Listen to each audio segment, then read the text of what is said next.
So I pick up the phone, and of course, the first thing I say is, "I'm so sorry, I'm sleeping with your husband." If you're new here, click on my profile, check out part 1. I'm telling the story of how I found out I was dating a married man. So at this point, I've called the wife after she commented on my Facebook post saying, "Hey, I'm the wife, call me." And she's like, "No sweat off my back." I'm like, "What?"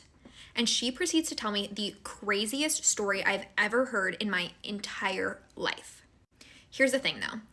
This is her story of her experience with that man.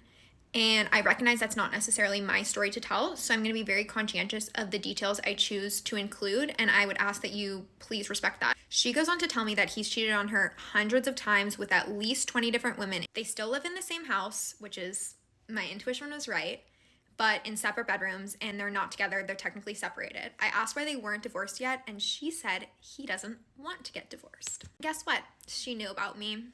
She said he told her that he was going on a date with me, and he even recapped it after. Not only that, but he was literally talking shit about me. He told her I was crazy and I talked too much.